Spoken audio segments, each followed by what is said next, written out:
A group of African-American teenagers in the Kansas City metro are getting involved in politics, and they're challenging their peers to do the same. 41 Action News anchor Cynthia Newsome shows us why it's a bit of an uphill battle.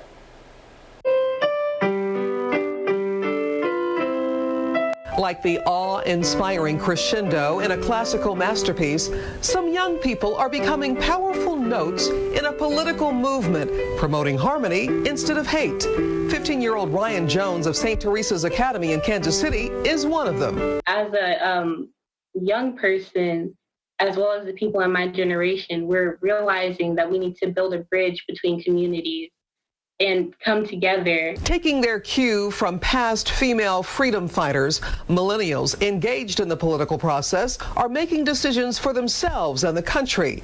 Varsity cheerleader, 18-year-old Amara Williams of Platte County High School is registered and ready to vote for the first time in November. I believe it's definitely important because through the years, women weren't even allowed to vote, and I think it's a privilege that I get to vote now. But according to a Market Watch poll earlier this month, Amaya and Ryan are exceptions to what appears to be the norm. In their survey of African Americans under the age of 30, 31% said they probably will not vote in November. And a whopping 47% said they usually don't vote because they don't think their vote makes a difference. The death of George Floyd and others like him made all the difference for Amaya and Ryan, compelling them to get involved. Ryan helped lead the chant during protests in Kansas City. She also joined Freedom Inc. last month, a political and civil rights organization in Kansas City.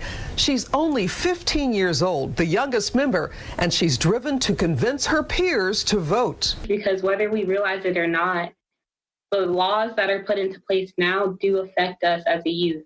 Go to the polls and vote because your voice does matter. It may not seem like it because we're young, but we are the future. We are the next generation. We'll soon find out if young African Americans protesting for change will show up at the polls.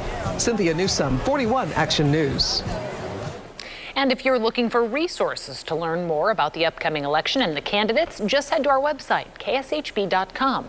At the top of our homepage, you'll see a tab that says Election 2020. Just click on that to find stories related to the election and information to help you vote in November.